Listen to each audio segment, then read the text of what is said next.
más a su podcast Dímelo a 24 fracciones por segundo, un podcast dirigido al mundo del cine y el entretenimiento en general, con sus anfitriones Víctor Martínez, Emmanuel Peralta y Danilo Arroyo. Mi gente, esta es la entrega número 46 de su podcast Dímelo a 24 fracciones por segundo y tenemos un tema con muchos subtemas que fueron pedidos por varios de nuestros suscriptores y seguidores del podcast. Entonces, en el día de hoy vamos a abordar el tema guión cinematográfico lo más amplio posible. Desde el guión como herramienta, la herramienta más importante al momento de realizar una película. Sí. Vamos a hablar del guión, cómo se comercializa un guión, cómo vender tu guión. Grandes guionistas, la mejor película, el mejor guión de la historia del cine. Y vamos a hablar también de ciertos mandamientos que se deben de seguir a la hora de empezar a escribir un guión. Y también vamos a hablar de... y las recomendaciones tuyas personales como guionista. Ajá, vamos a hablar de las problemáticas de la plataforma Netflix, que está... bueno, al borde del abismo. Es muy posible que caiga en el abismo. No se desaparezca como plataforma de entretenimiento de streaming, pero está atravesando un mal momento. Bueno, aún no, pero ya casi va a atravesar un gran momento y le va a costar mantener su estatus. No va a desaparecer, pero bueno. ¿Y ustedes qué se cuentan? ¿Qué vieron la semana pasada, en estas 2 semanas que estuvimos fuera del aire? bueno, yo he visto varias cosas. Yo me he tirado un par de clavos para darme, sí, para darme un poco de... Yo me tiré El vampiro en Brooklyn con Eddie Murphy. No, pero espérate. Lo que pasa es que, mira, el vampiro en Brooklyn es una película comercial hollywoodense, Sí. una supuesta comedia de horror. Es una comedia de horror. Señores, el cine comercial, en cierto punto, no está mal. El cine comercial debe de existir. Como dijo Ernesto Alemani en una entrevista que dio hace poco. No, él fue a pelear, no fue a una entrevista, él fue a pelear a un programa, fue. Sí, porque lo acabaron. Entonces él agarró y dijo que el cine comercial es necesario, porque el cine comercial tiene su público. Claro que yo sí. mismo, yo consumo todo tipo de cine. Yo no te voy a decir de que como un cineasta, no, yo solamente consumo cine de autor o cine de culto. Yo veo de todo. Y yo también consumo de todo. Vi otra película que se llama El Rey de La Habana. No, Es una película filmada... una comedia Una muy comedia. buena, O que sea, tiene un buen tema. Claro, tiene un buen tema. La explotación de blancas, explotación de que tiene un blancas. excelente tema, a Sí, pesar de que es claro. una comedia. Exacto. Bueno, y tú, Manuel, ¿qué consumiste en esta semana? Bueno, yo consumí tantas cosas esta semana que... No, estamos hablando de películas. No, pero de películas. Yo consumí películas de todo. Película, papá. Yo consumí Película. todo tipo de películas. No, yo vi cosas cultas. Yo no me puse a joder con vainas raras. Yo vi de nuevo Taxi Driver. Yo vi la película del guionista que vamos a hablar más tarde. La de... ¿cómo se llama? La de Ciudadano Kane. Orson Welles. De Orson Welles. Y varias cositas más, chisme, farándula, cosas así. Yo estoy activo, libros, novelas. Y estuve hablando, como vamos a hablar del guión, estuve hablando con un guionista y un escritor dominicano que me dijo lo siguiente, ¿Qué te dijo? que lo mejor es escribir. Lo mejor es escribir y dedicarse a ser guionista o a hacer su libro, porque tú no tienes que joder con gente. Decía él, de que tú crees que... ¿Qué decía él? Bueno, no es muy payaso, cosas así. Él decía, ¿tú crees que yo voy a agarrar mi guión con tanta delicadeza y con tanta estructura e intelectualidad que yo lo escribo para que venga un bendito actor y un loco a actuar en él y a dañarme mi guión? No me gusta joder con gente en producción. Yo le dije, pero bájale porque para interpretarlo necesita actores obligados. En fin, la mejor actividad, una de las más tranquilas dentro del cine es la del guión. Un saludo a nuestro amigo Han García que se unió al chat. Saludo. Hans, un saludo. Ok, mi gente. Antes de empezar a hablar del guión, tenemos que hablar de esta situación de Netflix, que es un tanto preocupante. En el podcast pasado hicimos referencia de eso. Pero en un estudio, en una investigación que salió, las acciones de Netflix en bolsa de valores perdieron más de un 20%, bajaron más de un 20%. Debido a que los inversionistas que están teniendo o tenían inversión dentro de esta plataforma, los CEO, han ido retirando su inversión de la plataforma. ¿Por qué? ¿Debido a qué? Bueno, como dijimos en el podcast pasado, grandes empresas, grandes productoras que están aliadas, asociadas a Netflix, como en el caso de Disney, Universal, y lo otro, etcétera, a partir de los últimos meses de este año en curso, se retiran, cortan sociedad con Netflix y cada una de estas productoras va a tener su plataforma streaming, su propia plataforma streaming. Sí. O sea que si tú ves producciones como Marvel y de Disney que estaban colocadas en Netflix, ya no la vas a ver porque se van. Y si quieres ver algo para la web o streaming hecho por una de estas casas productoras, vas a tener que irte para allá. Exacto. Hablando de eso en la semana, yo le hice el comentario, entonces Emmanuel aquí presente dijo que Netflix no va a morir, Netflix no va a caer. Y es cierto. O sea, lo único preocupante es de que Netflix, con esa diversidad de contenido, ese contenido tan extenso, tan vasto, de diferentes productoras y tan bueno, va a mermar. Porque Netflix se va a ver en la necesidad de crear su propio contenido, lo está haciendo. Sí. Pero lo que complementa a Netflix es el contenido que le suman las otras casas productoras, las otras plataformas aliadas. Exacto, sí. Pero entonces también, al suceder esto, no, vuelvo y repito, no sé cómo nos vamos a hacer los usuarios, los consumidores de todos esos contenidos y de todas esas plataformas, porque entonces ahora vamos a tener una lluvia de plataformas de streaming, que entonces o te va a quedar una opción, no sé cómo lo harán, una opción de crear, de decir, bueno, me voy a quedar con Netflix, pero cuando yo sienta que hay algo por ahí en Amazon, me voy con Amazon. Porque esta misma plataforma en la que estamos transmitiendo mayormente, que es YouTube, YouTube también ya tiene contenido original. La cosa. Y muy bueno. Oye, Está teniendo series muy buenas. Pero entonces, yo quiero saber...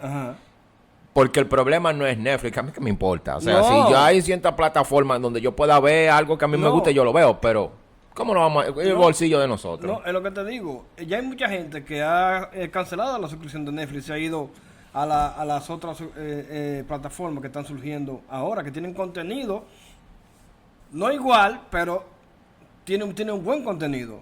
Hay varias ya plataformas que yo he chequeado en la web, que tú te inscribes, te registras. Igual, pero con un mínimo. Pero es lo que yo te digo.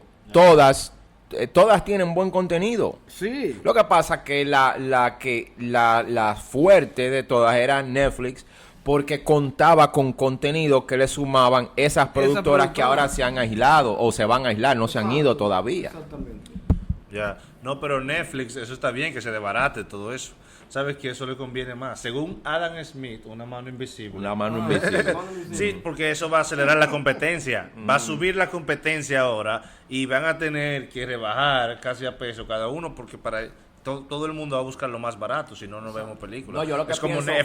es como en YouTube. En YouTube tú tienes películas gratis y tienes películas pagando. Tú nada más tienes que pagarla cuando tú quieras, si quieres.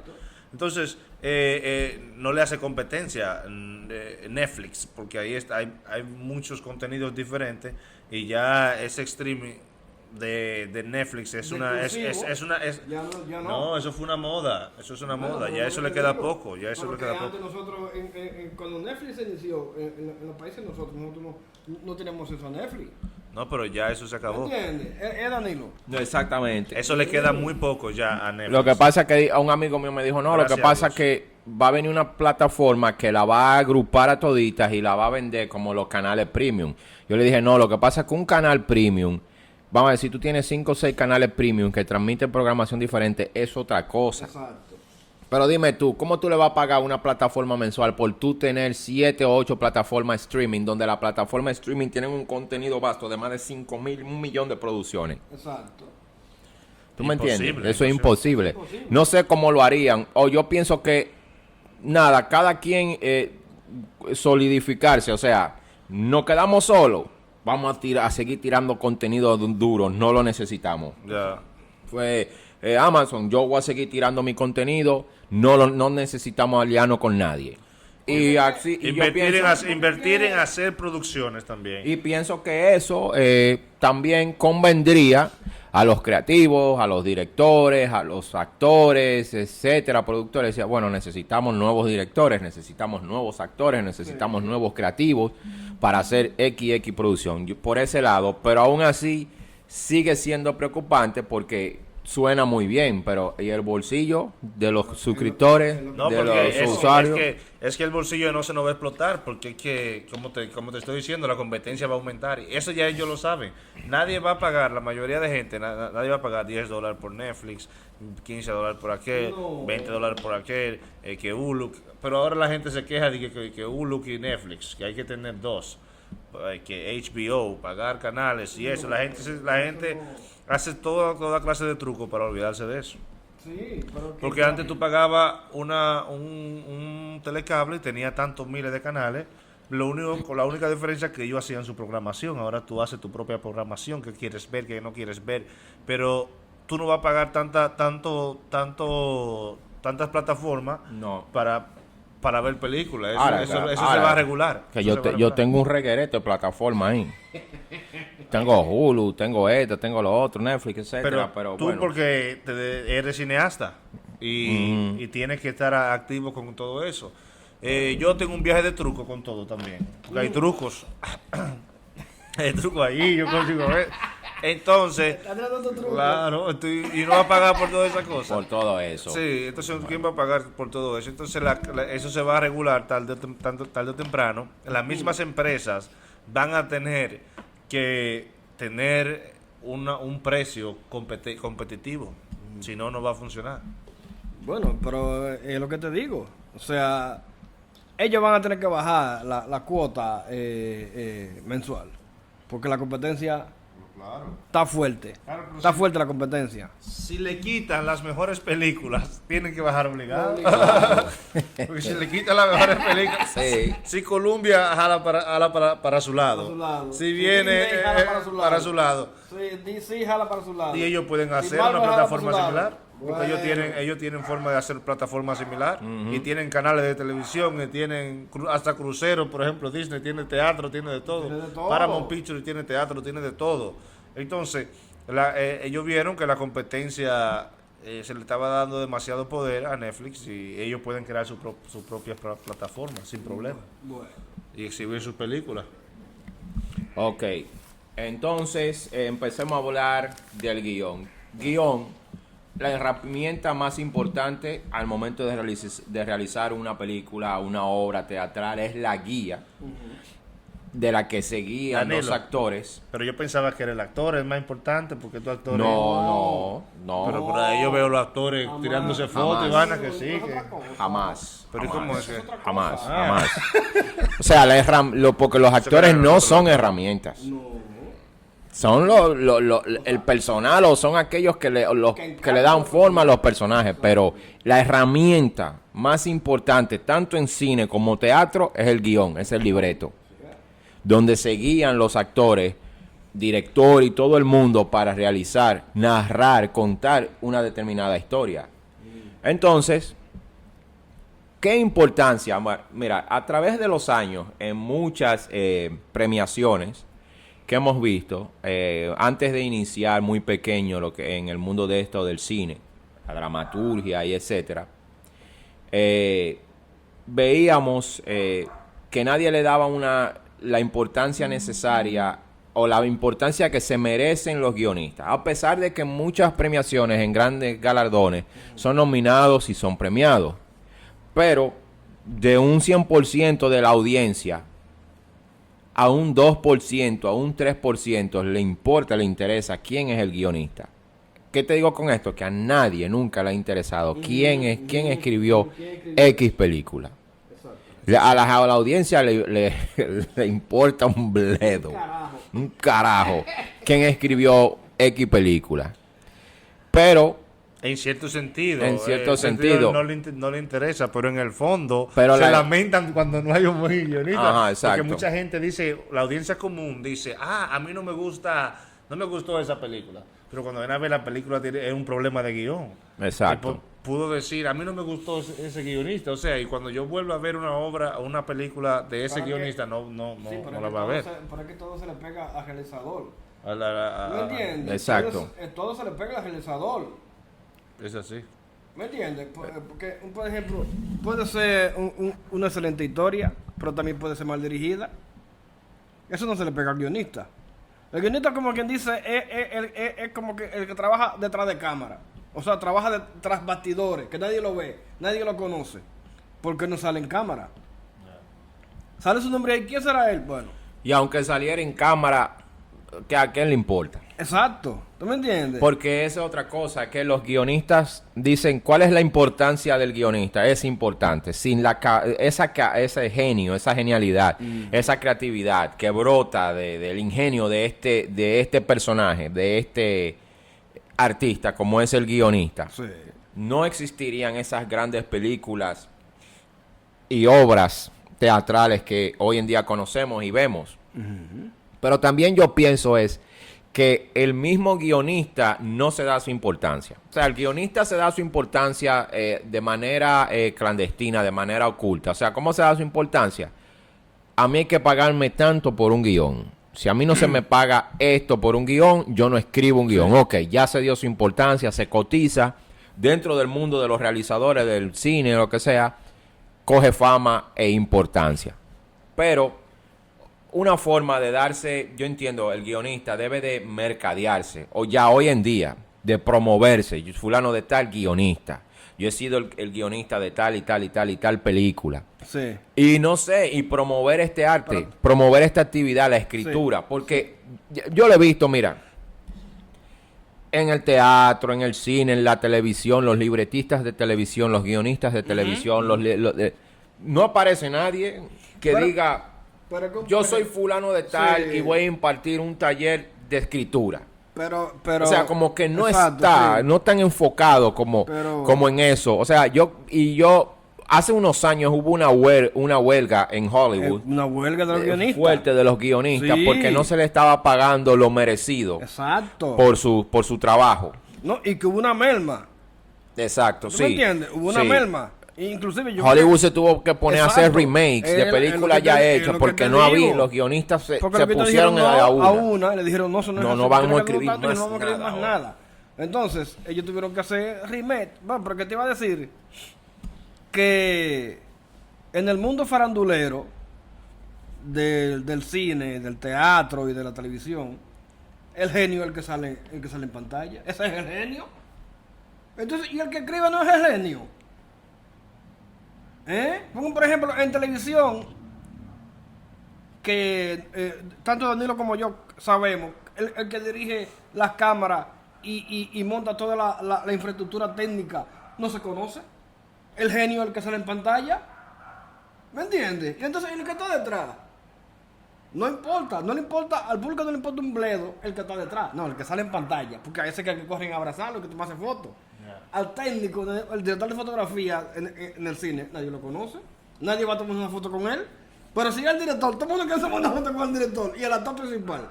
¿Esos son los dos genios? ¿Tú me entiendes? O sea, que como ¿cómo te digo? Mal llevado el asunto artístico, porque el que escribe el guión es un artista. Porque él es el creador de esa obra. El que combina todos los personajes para que puedan llevar la historia. No, claro. Sí. Entonces el guionista es la herramienta, es el artesano, vamos a decir. Es más, yo voy más lejos, él es artesano. El arquitecto, bueno, artesano, el no. arquitecto del cine. Ajá. El arquitecto del cine es el guionista. Entonces, no es el director, no es el actor. Ahora, recuerda que en todos los casos, el guionista puede ser el director y el director el guionista. Pero bien, la importancia del guión es que ahí está toda la estructura narrativa de la película y que en ella contiene los diálogos y en ella contiene la cantidad de personajes. Y desde el guión es que se hace el presupuesto también de la película. Desde el que se guión va parte todo. Del guión parte Entonces, todo. Desde el guión parte todo lo que está ahí. Ahora bien, hay una falta de respeto hacia el guionista. Grande, muy grande. Empezando por los mismos artistas. Hace varias semanas, el señor Pedro Monge Rafuls escribió un artículo en Héctor Luis Sin Censura, que yo leí, haciendo un llamado a los directores, a los productores y artistas que a veces no le dan ni los créditos a un dramaturgo o a un escritor. Entonces, ¿qué quiero decir con eso? Que le estamos faltando respeto a este personaje tan interesante y tan importante. No importa la audiencia, porque la audiencia sí quiere ver al que está en la pantalla. Eso es una cosa, la audiencia.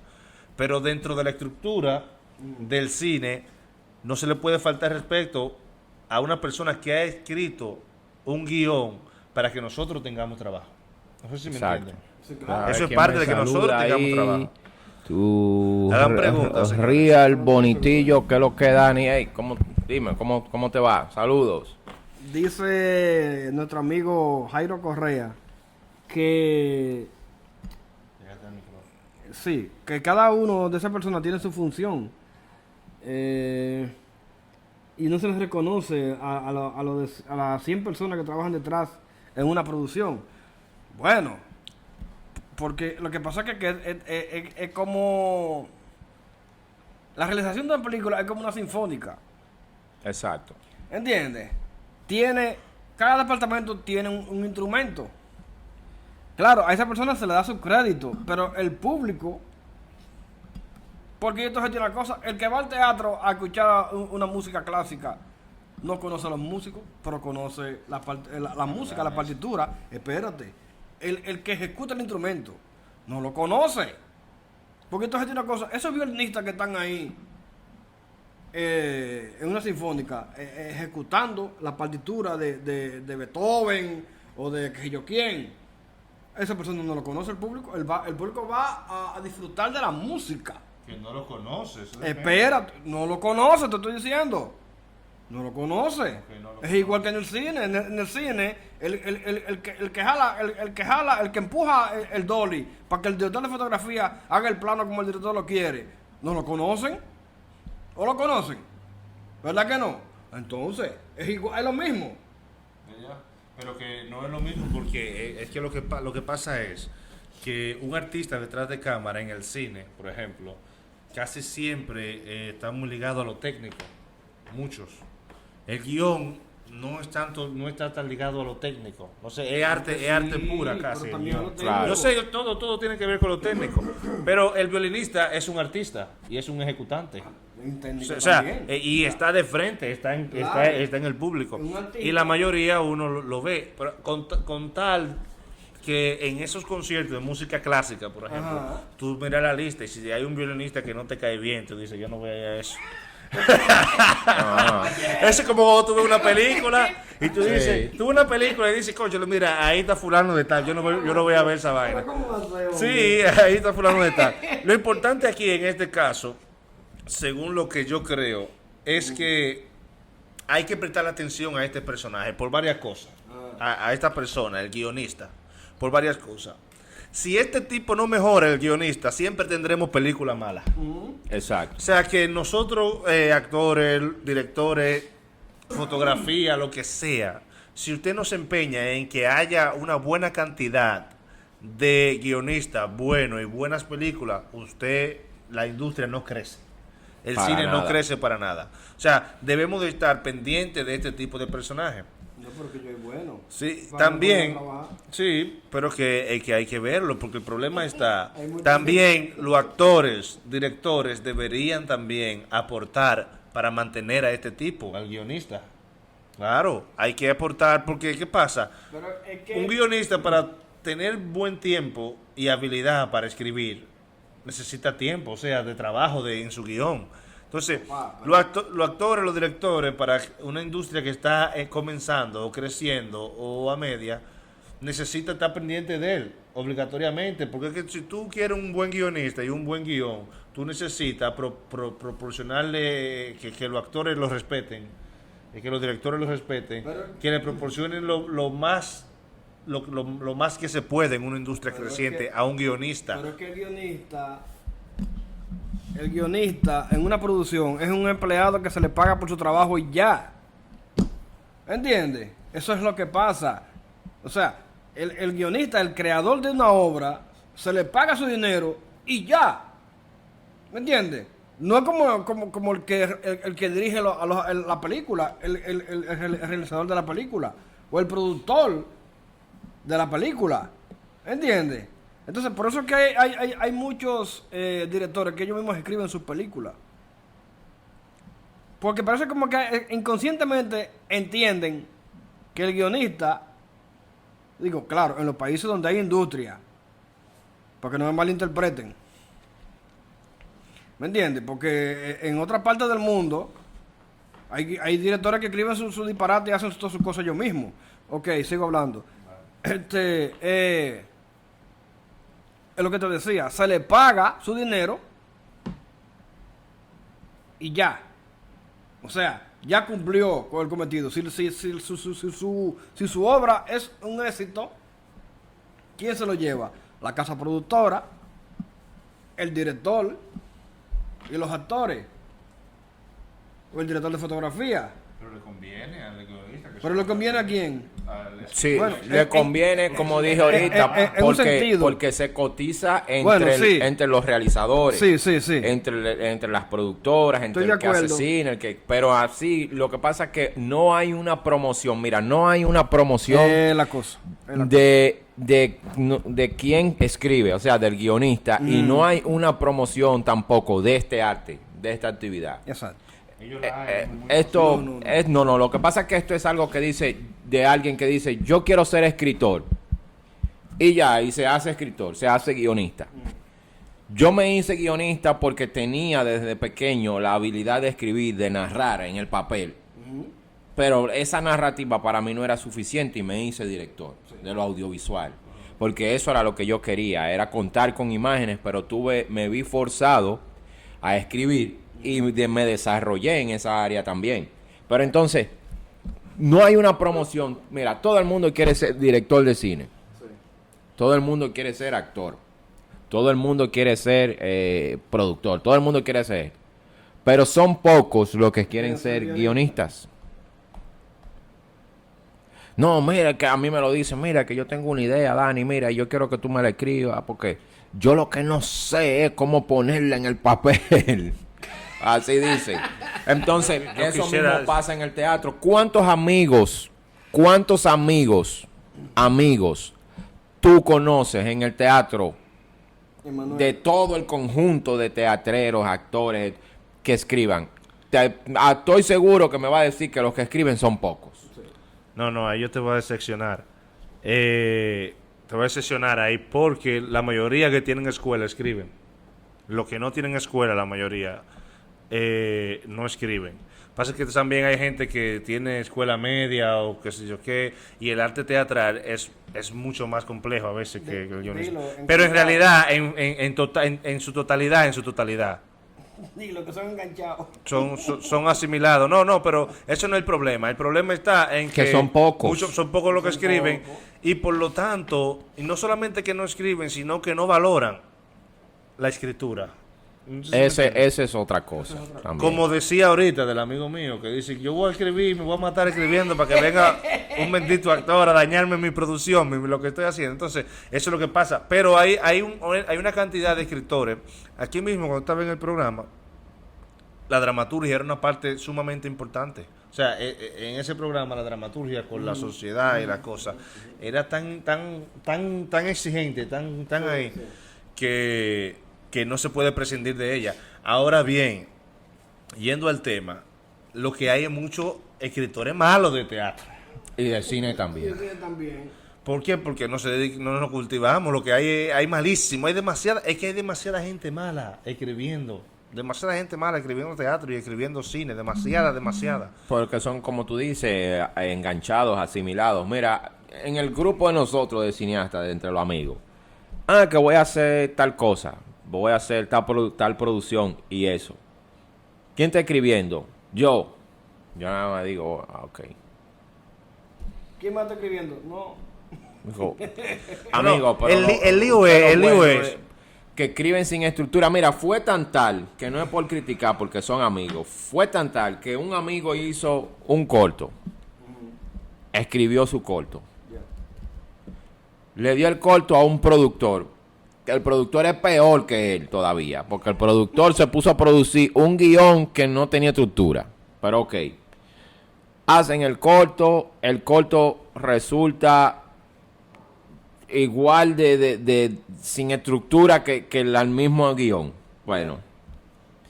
Bueno, cuando llega el momento de que el corto supuestamente esté editado, la producción, ese guionista llama al productor y le dice al productor, mira, estamos promocionando el corto ya.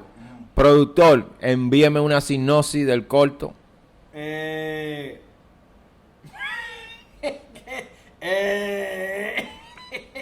Espérate, yo...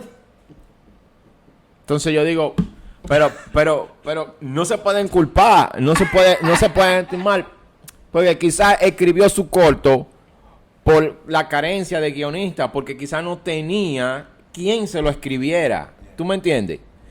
Y voló los pasos que al tú tener una idea, el paso que sigue es hacer una sinopsis para luego tú empezar a desarrollar tu guión. Entonces yo digo, pero entonces ellos mismos siguen recayendo. Usted no es guionista, deje de estar escribiendo vaina. Que usted no es guionista. Que se cultiven. Que busque uno que le escriba. Busque uno que le escriba. Loco, yo no entiendo. Usted no es guionista, no sigue escribiendo porque usted no es guionista. Por ejemplo, un literato va a escribir una novela, lo que sea.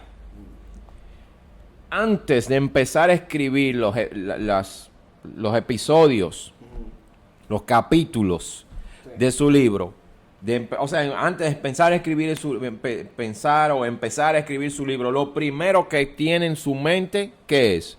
Un argumento, Sí. una sinopsis. Sin argumento no se puede desarrollar nada.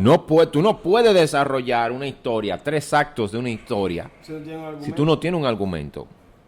Pero ¿qué pasa? Eso hay que enseñarlo en las escuelas o enseñarlo... Pero todavía, Danilo, en Santo Domingo, en la escuela, hay una unidad que trata sobre teatro y literatura y José, nosotros, saludos, José.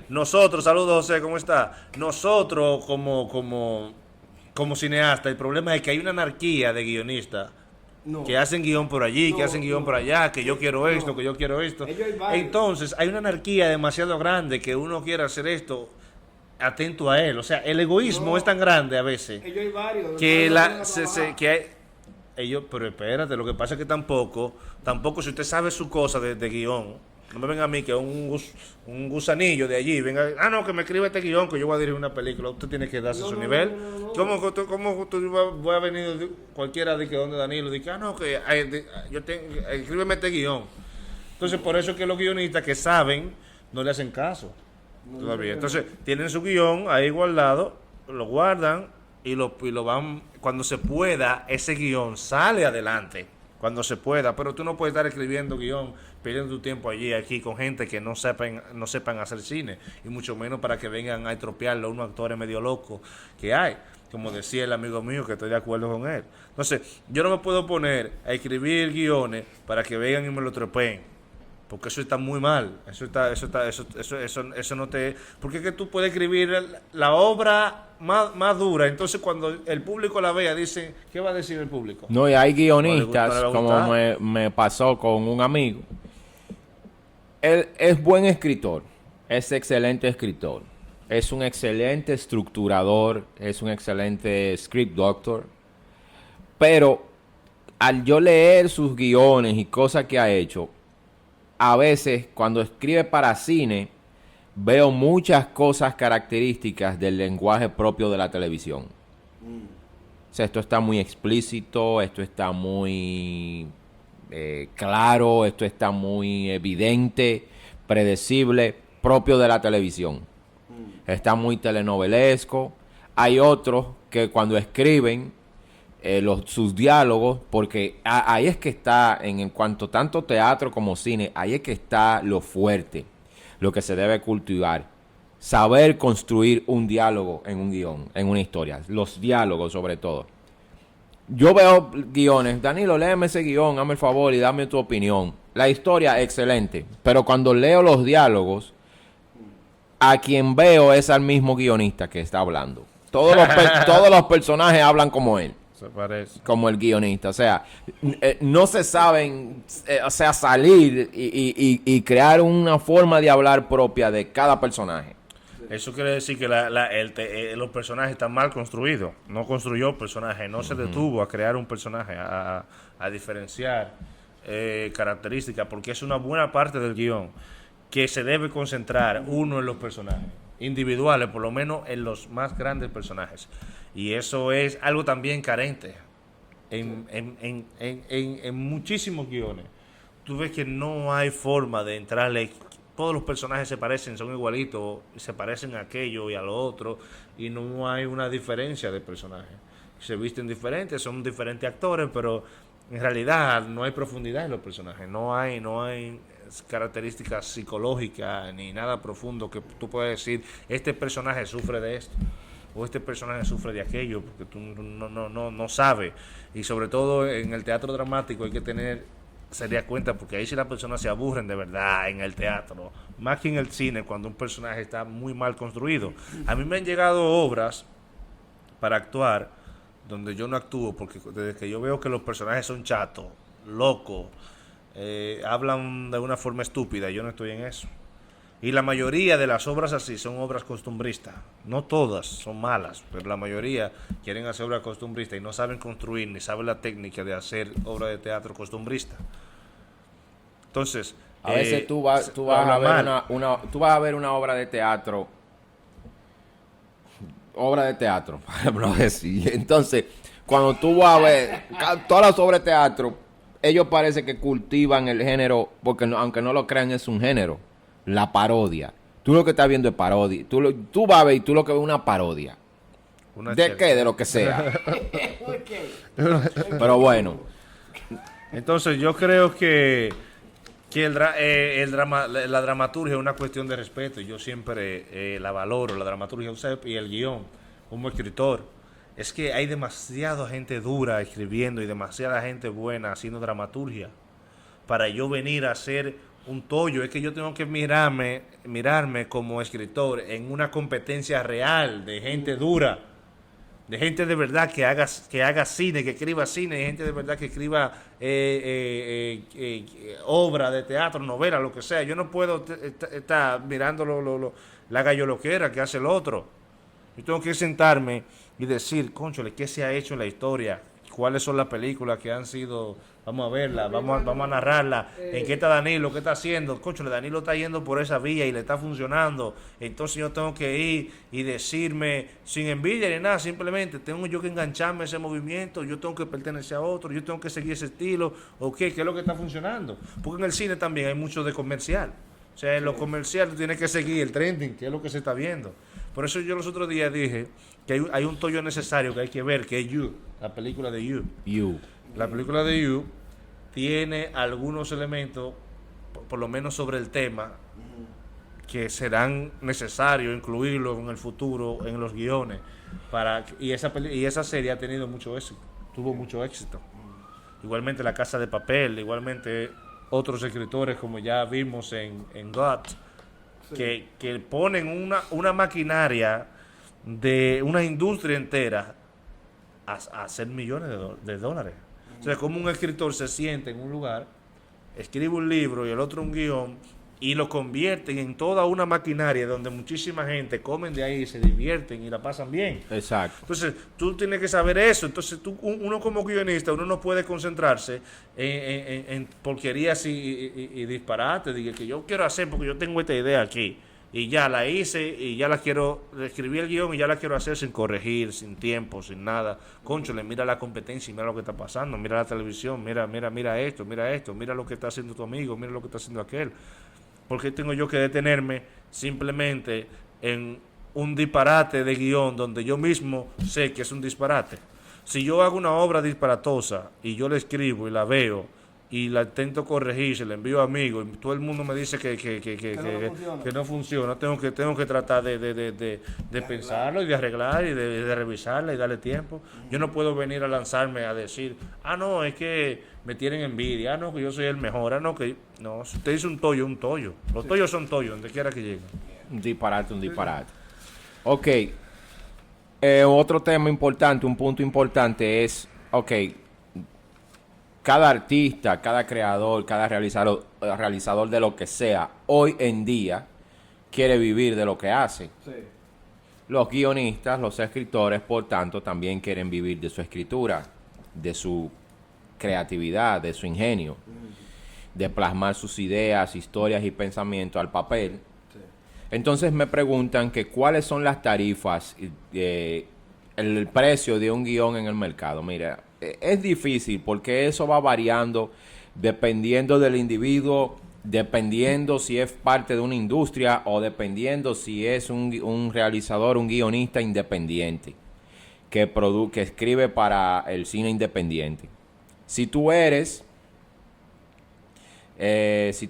un guionista que ha ganado algún Oscar, alguna premiación importante, eso te suma, te da categoría, te da un mejor estatus y tú puedes llegar, un precio de un guión oscila desde los $10,000 como poco,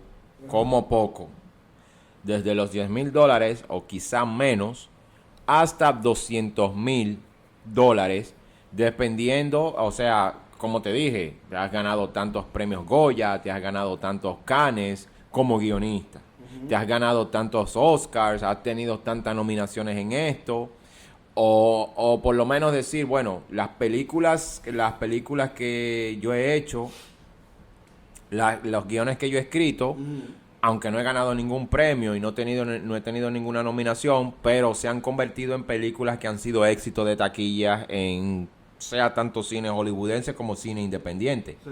Eso le suma. De 10,000 a 200,000. Y hay guiones que pueden hasta costar $1,000,000. Sí. Como guionista independiente, para los que no saben, hay una tarifa y hay una forma de negociación de lo que es un guión. ¿Cuál es esa forma de negociación? Bueno, tú escribes un guión a alguien y tú puedes pedir un precio por adelantado bajísimo. Tú puedes decir, bueno, dame $3,000 por adelantado, dame $5,000 o dame $2,000 por adelantado, más me tienes que entregar el 7% o el 8% del presupuesto de la película. ¿Qué quiere decir eso? Vamos a decir, para empezar a escribir, tú pediste a un adelanto de $2,000 o de $5,000 y luego te tienen que pagar el 8% de la película.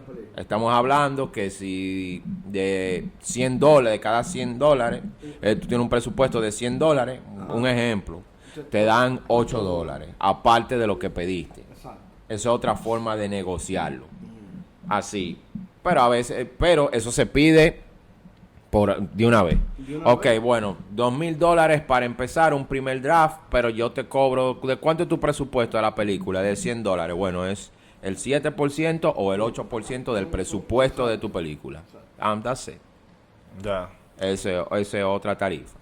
En Santo Domingo, tengo entendido, bajo ley de cine, el precio, no sé si ha variado, no sé si ha cambiado. Alguien que esté aquí, que los que están conectados, escuchando, siguiendo el podcast live, sí, que nos orienten mejor, pero tenía entendido que el precio oscilaba de $200,000 a 600,000 pesos dominicanos por un guión.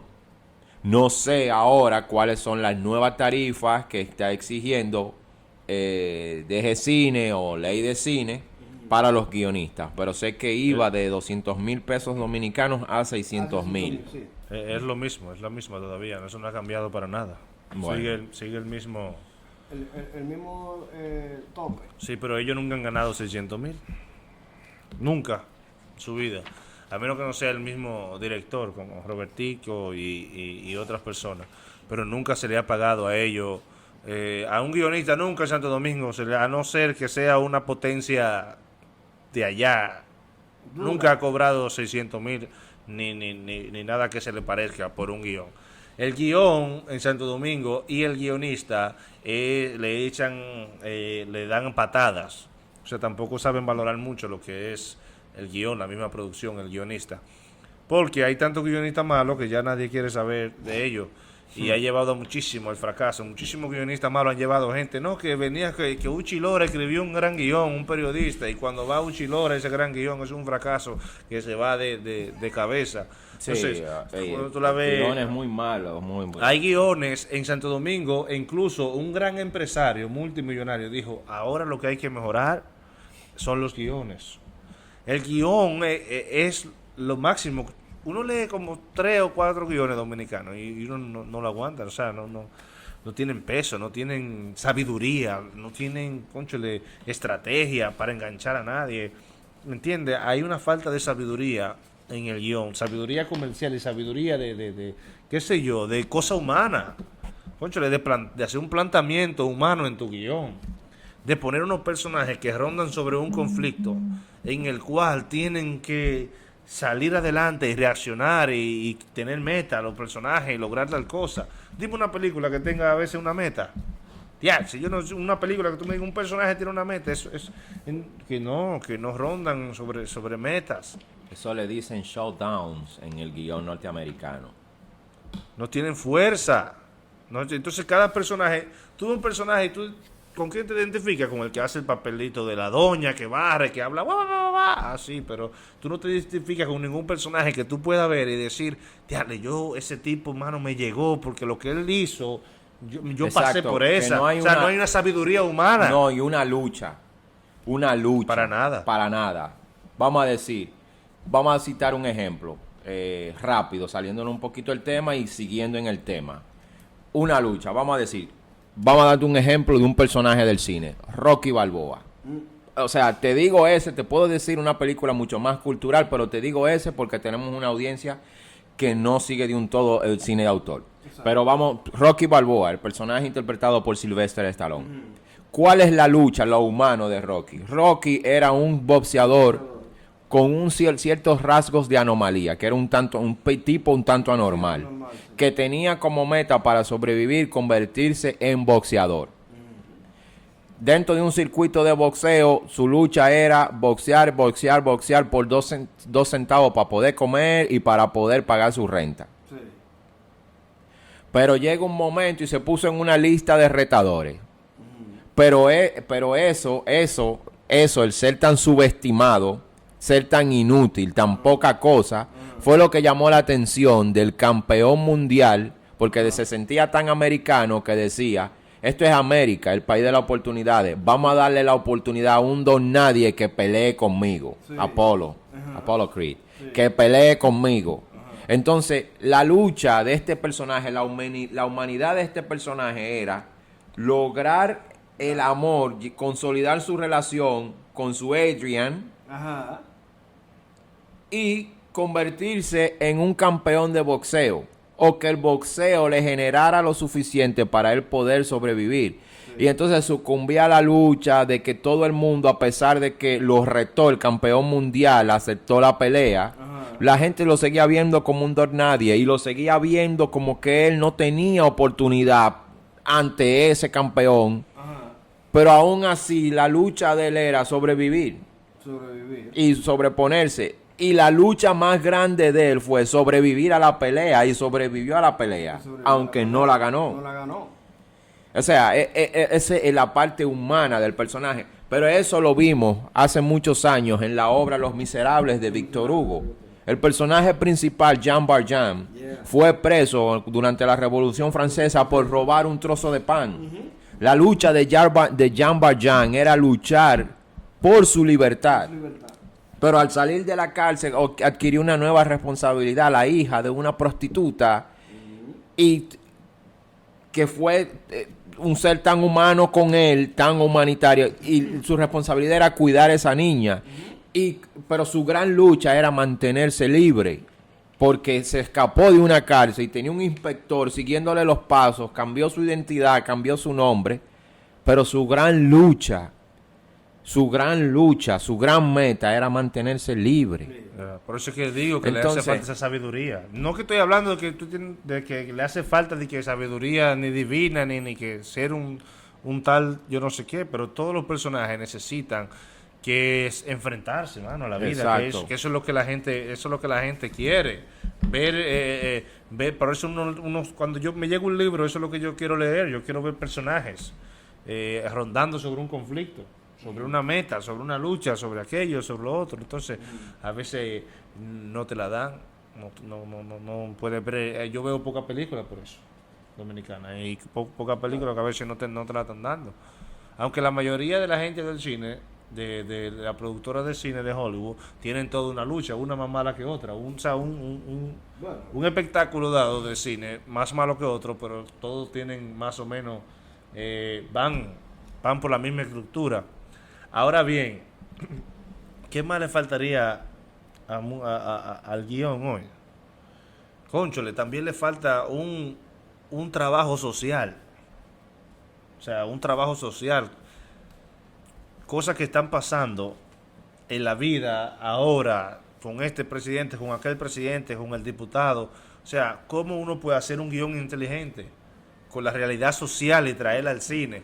Hay muchos disparatosos que lo intentan y se caen de cabeza. Lo que pasa es que uno muchas veces lo que hace es que plantea esos problemas y lo que lo convierte en una crítica. No en buscarle solución, buscarle solución al problema. Uno lo que le plantea es una crítica a lo que está pasando. Por ejemplo, ¿qué te digo yo? El problema del consumo masivo de droga. ¿Cuál es el problema de eso? ¿Qué solución se le busca a eso? ¿Ah? ¿Cuántas personas consumen a diario ese veneno? Para poder, ¿qué? Según su mente ya perdida, para poder subsistir, para poder vivir. Entonces, uno lo que le plantea eso es, de la manera, una crítica, que se supone que las autoridades tienen que buscar solución a eso. ¿No? Porque, por ejemplo, un documental que anda ahí de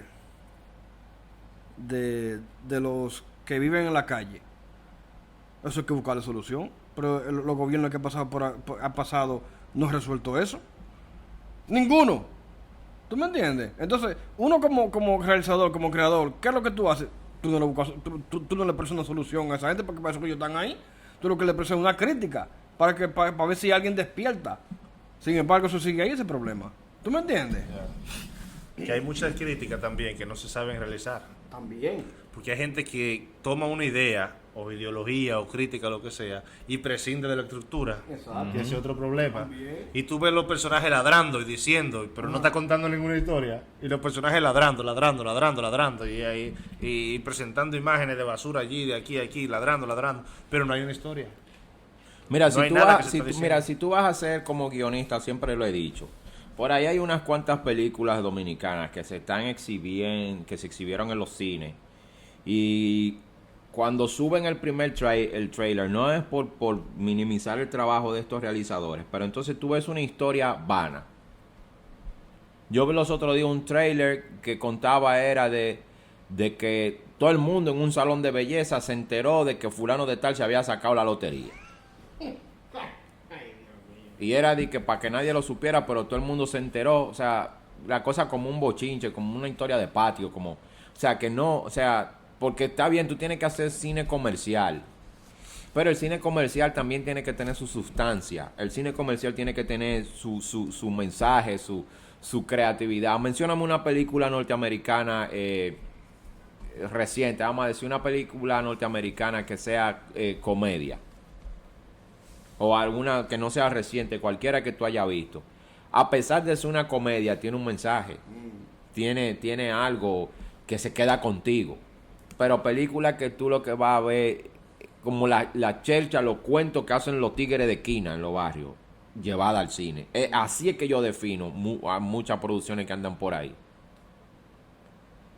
Hay un cine comercial bonito que entretiene y que educa, y aunque no eduque, es un cine muy bien narrado, muy bien contado. Por ejemplo, esa película, La musiquita por dentro, de Ernesto Alemania, esa película está muy buena. Pero fue un fracaso. Fue un fracaso. Una peliculita comercial donde implantó un pequeñito Star System que metió 2 o 3 personajes ahí. Pero la historia está buena, la historia está muy bonita, la historia está muy entretenida y hay un cierto buen nivel de realización. Pero bueno, ok, y hablando de nivel de realización, antes de irnos ya a los 2 últimos temas, hay algo que yo quería compartir con todos los jóvenes realizadores, guionistas, aquellos que quieren adentrarse al mundo de la escritura del cine. Según David Totier, que este es un guionista muy famoso aquí en los Estados Unidos y en Europa, escribió un libro que se llama La Biblia del Guión, The Bible of Script. Este señor tiene 17 mandamientos que se deben de tomar en cuenta en el momento de escribir un guión.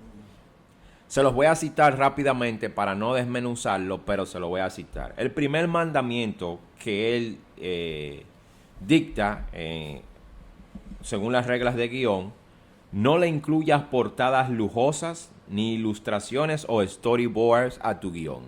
El guión no tiene por qué tener una portada linda, una portada lujosa, ni un empastado, ni nada de eso. Simplemente es una portada, las páginas y ya.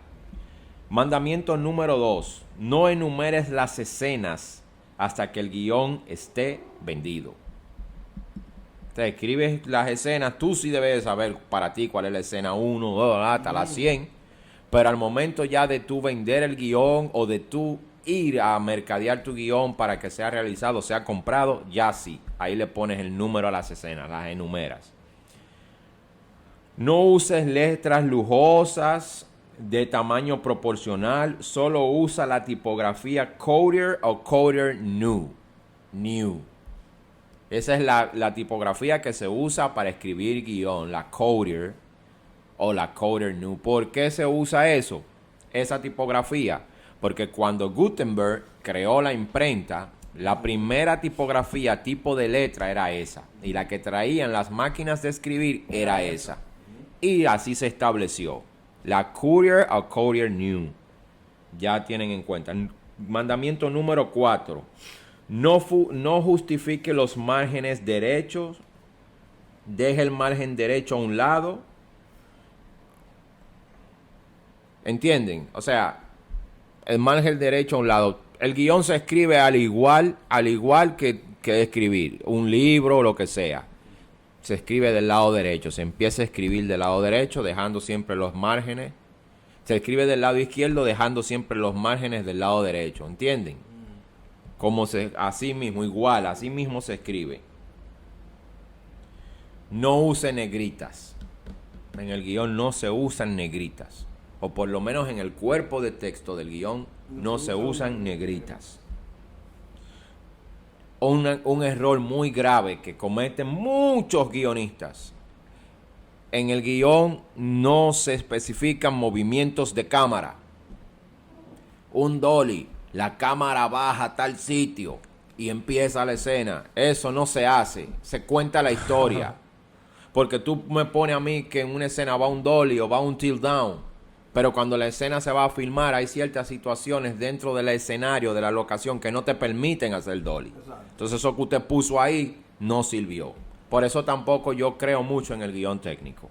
Porque muchas cosas cambian sobre la marcha.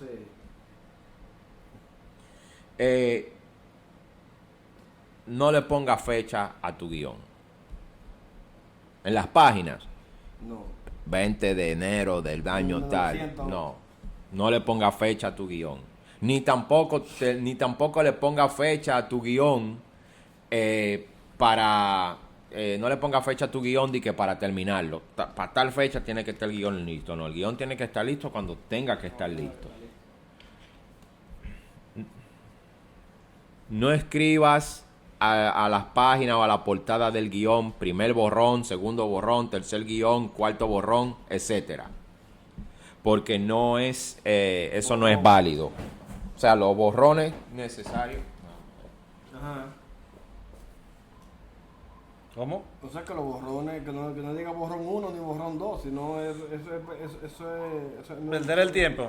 no, que no es necesario. ¿Por qué? No es necesario. No es porque necesario. a la gente no le importa. A A la- la gente al no le público- importa al público no le cuántos importa. borrones tú llevas. O sea, al público no O le sea, importa cuánta versión tú ya ya tu última versión, eso es la Esa que a la es. gente le importa. Eso O sea, a la es. gente no le importa cuántos borrones tú llevas. Exacto. Ok.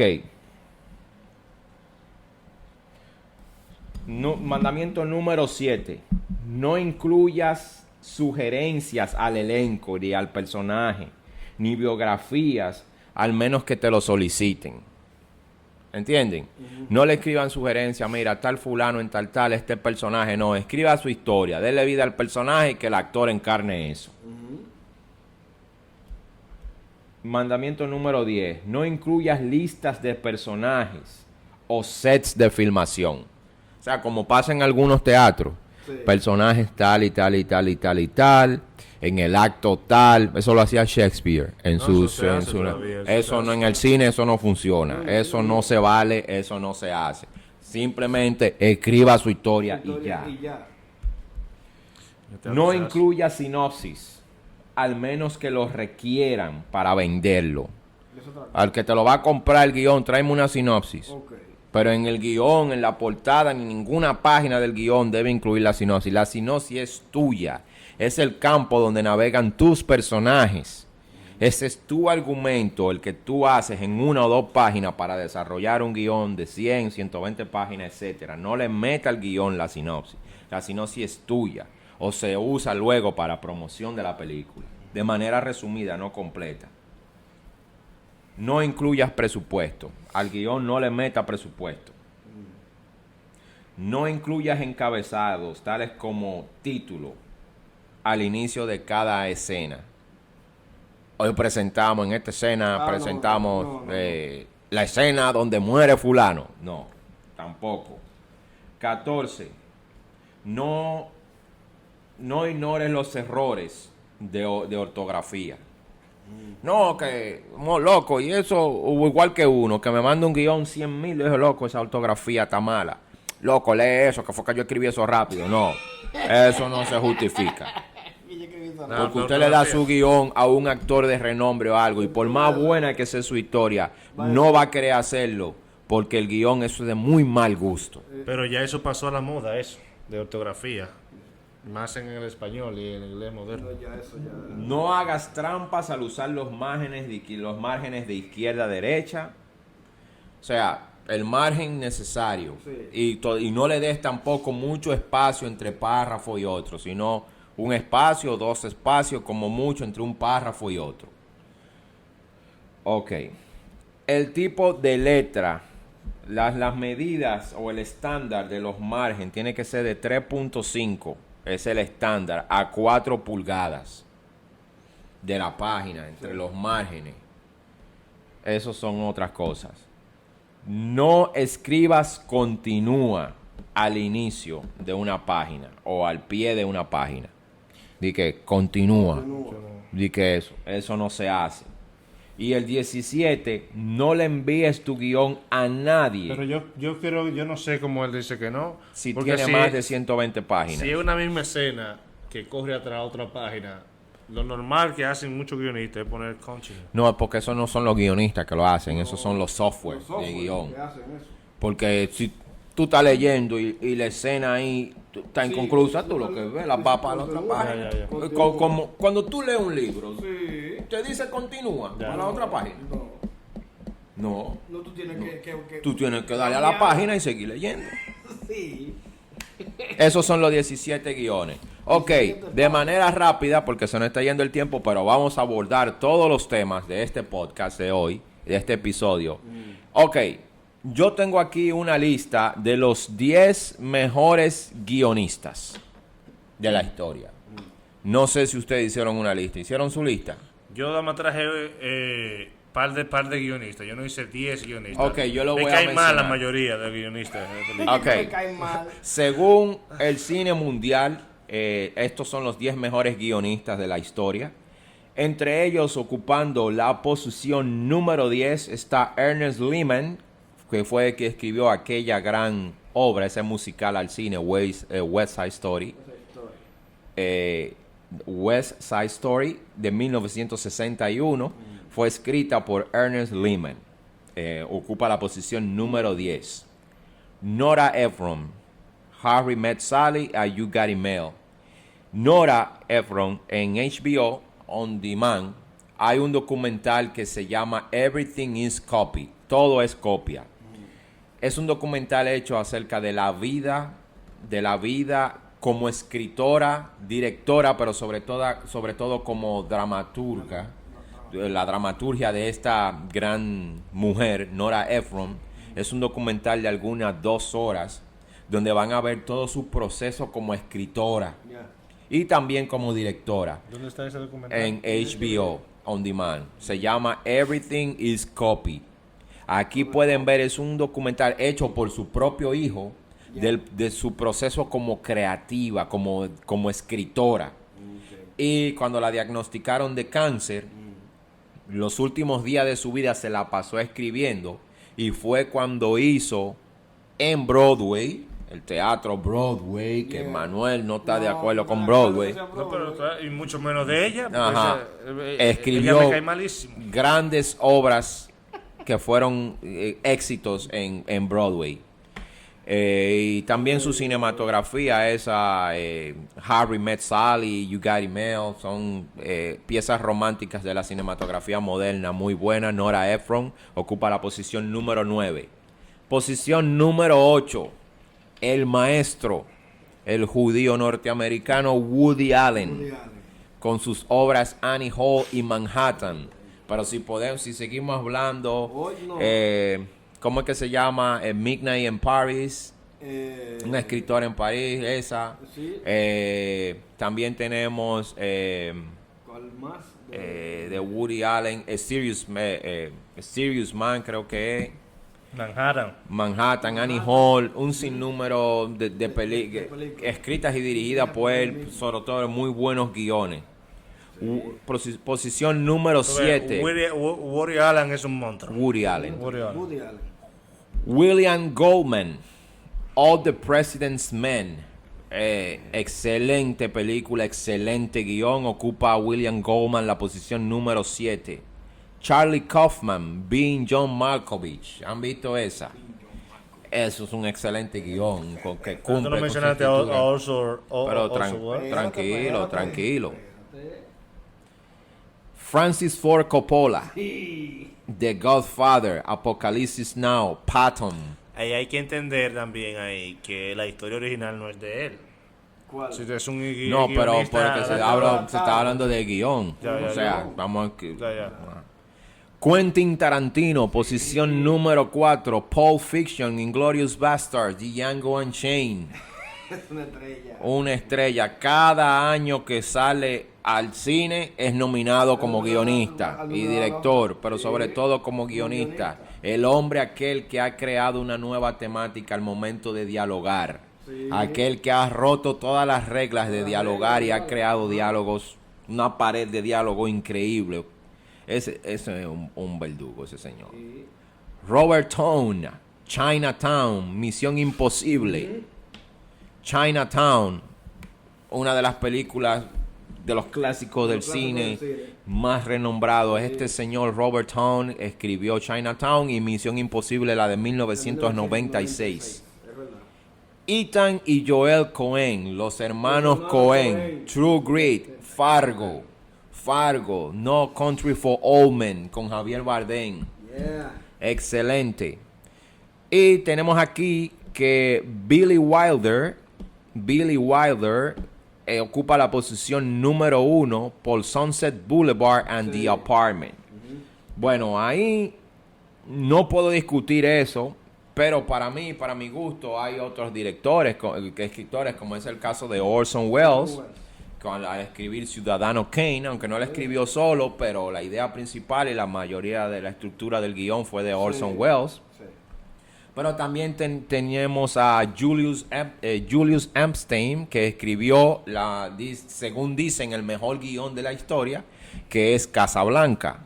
Bueno. Julius Epstein ocupa el lugar número 1, pero para mí, a mi entender, para mí, no tiene que ser necesariamente así. Para mí, Orson Welles es para mí el mejor guionista de todos los tiempos, porque no he visto película más completa y compleja en todos los sentidos que el Ciudadano Kane. Pero bueno, Citizen Kane. Ok, yo voy a sacar los míos. Claro, yo estaba pensando de qué dice la academia tal, qué dicen Rusia, Francia, y son todos por consenso. Yo no creo en el consenso de que se pusieron de acuerdo 1000 gente y votaron por fulano, por aquel voto, por aquel. Yo escojo las películas que a mí me parecen más interesantes para comentarla. Una interesante película para mí es de Quentin Tarantino, The Hateful Eight. Los 8 odiosos. Ese guión me parece que es un guión mucho más interesante que muchísimos guiones que salen por ahí de muchísimas películas, porque tiene una historia donde los personajes tienen misterio desde el comienzo y se van descubriendo poco a poco y no te aburren, ¿sabes? Esa es una, y cada personaje tiene una esencia y como que representa dentro de la historia un punto específico, especial. Además, la ambientación, la historia de ese guión es una historia, ¿qué te digo? Que te hiela, es un mundo de hielo. Saludos, y es una Avi. locación. Muchos saludos a mi amigo Avi Lama, que está por ahí. Saludos. Y te centra en una sola locación y tú estás ahí todo el tiempo.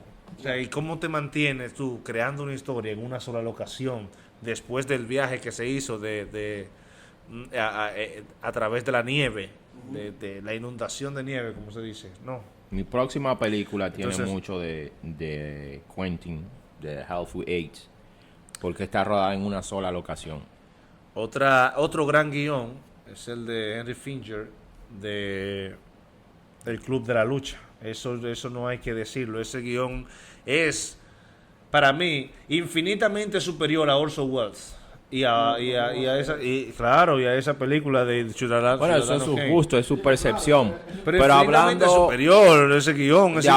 pero hablando de Orson Welles, hay un documental en Netflix acerca de su última película que el mismo Orson Welles no llegó a ver terminada, pero es su última película. La película se llama The Other Side of the Wind, el otro lado del viento.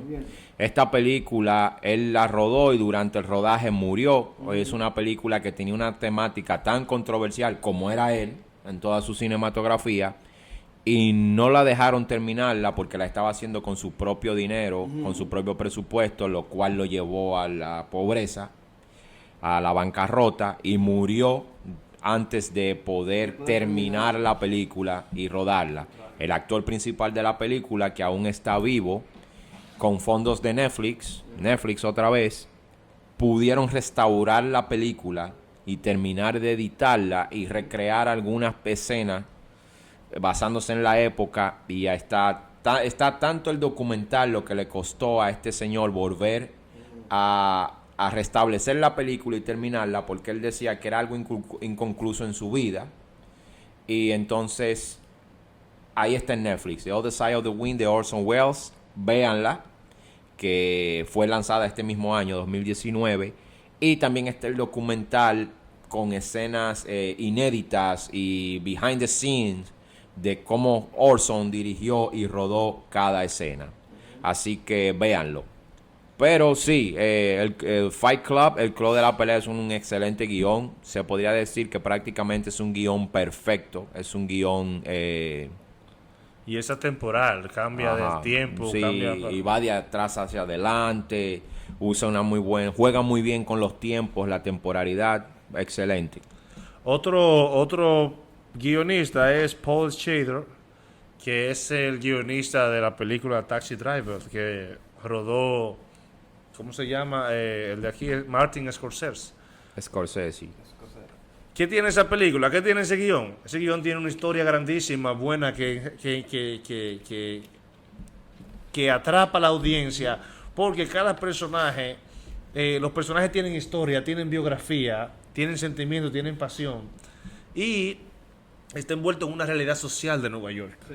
O sea, tiene una conexión con New York y con la... Lo que pasa es que tú no has gente. notado que en Taxi Driver Nueva York no es una locación. No. Es un personaje más dentro de la historia. Como en el Joker que viene ahora. El Joker, la temporalidad del Joker y el personaje principal que hace el Joker está basado en Taxi Driver. Completamente, si no lo han notado. Entonces aquí, Hay que porque verlo, a hay mí que me verlo encantan primero. las películas donde la locación es un personaje más. Por ejemplo, las dos películas It, la del payaso, la de horror, Ajá. a mí me encanta porque el pueblo donde surge la historia es un personaje más. Pero bueno, sigue, Manuel. Ya. No, yo no creo mucho en esa parte de los personajes que no son personajes. Dice que si en New York, yo lo que sé es que está generando una crítica grande. Incluso el escritor le escribía con una pistola al lado. Ahí. Sí, claro, porque el personaje principal era un veterano de guerra que venía de Vietnam. Entonces la única forma que él tenía de recordarse siempre eso, que él debía de ser agresivo, era con esa pistola ahí al lado. Lo importante de este guión es que estos guiones que estoy mencionando son guiones viriles. O sea, donde hay hombres y donde hay mujeres, con voluntad, con fuerza, con sentimiento y con cosas que quieren expresar. No existe la loquera que hay con estos personajes que no se sabe lo que son. Uno no sabe qué clase de gente son estas que están ahí. Sino que son personajes que tienen una psicología, que tienen unos propósitos y que están ahí rondando sobre una historia que se va a desarrollar. Y en lo que se desarrolla la historia hay críticas. En lo que se desarrolla la historia está New York, que Danilo dice un personaje, está esa ciudad que se está criticando, que la delincuencia, la prostitución, todos esos personajes que están rondando New York, se está criticando una era política, hay un presidente, hay ¿me entiendes? Entonces yo creo que el guión fue muy bien, demasiado bien realizado. Y por último ya, para no alargárselo a la gente y completar con la lista de Danilo, es James Cameron. James Cameron es uno de los mejores guionistas en todo el sentido de la palabra, porque él no solamente crea historia como cineasta, o sea, de que dentro de la estética del cine, sino que también crea grandes obras comerciales, o sea, que sus obras tienen en mente no solamente que estructura de guión, que aquello, sino que toma en cuenta las personas que lo está viendo, las personas que lo va a ver, y él dice, aquí yo voy a cortar esto, aquí yo voy a hacer esto, y uno de los grandes guiones que tiene es el Titanic, y ha sido un éxito, como todo el mundo sabe, y una obra de arte que es de varias horas, o sea, que no, horas largas, que no es cualquier cosa tampoco que estamos hablando. ¿Entiendes? No sé, Independientemente pero de los defectos que tenga en la dirección y en otro No, dirección no tiene defecto. Lo único que a mí no me gusta la historia. O sea, a mí no me gusta la película. Yo lo que veo es una ñoño tragedia. Bueno, pero ese es mi punto de vista. Pero Titanic, ok, realización, vestuario, todos los aspectos que es muy bueno, excelente, pero no, y que me parece la ñoñería entra porque tú estás hablando del principio del siglo XX. Está hablando del principio del siglo XX, donde todavía existía eso. Entonces, es bueno trasladarse y ver. Y es algo que te iba a decir, que pocos lo hacen, incluyendo a Mel Gibson, que es uno de los que hace esto, que eso es necesario tenerlo en cine ya, para que tú seas un cineasta, uno sea un escritor de verdad. Es el desarrollo de personajes secundarios. Mel Gibson, por ejemplo, La Pasión de Cristo, desarrolla todos los personajes secundarios, le da un tono y una fuerza a cada uno. Entonces James Cameron desarrolla varios personajes que le rodean y le va haciendo su historia desde que entraron al tren hasta que se mueren. Le va desarrollando su historia a cada uno y eso es algo enorme. Sí. Entonces uno se pregunta, ¿cómo es que tú atrapas a tanta gente? ¿Cómo es que tú tuvo tanto éxito? ¿Y cómo es que esto que tú lo ves y hay tanta gente llorando cuando es una ñoñería, como dice Danilo? ¿Cómo es que hay tanta gente llorando? Bueno, porque hay forma de enganchar muchísima gente ahí en esa película. Ok. No, está bien. Para concluir de una manera rápida, porque ya tenemos el tiempo encima. Sí. Los 10 mejores guiones. Bueno, aquí tengo en la posición número 1, que todavía sigue diciéndose, y al parecer es cierto, aunque no estoy de acuerdo, la posición número 1 es Casablanca, de Julius Epstein.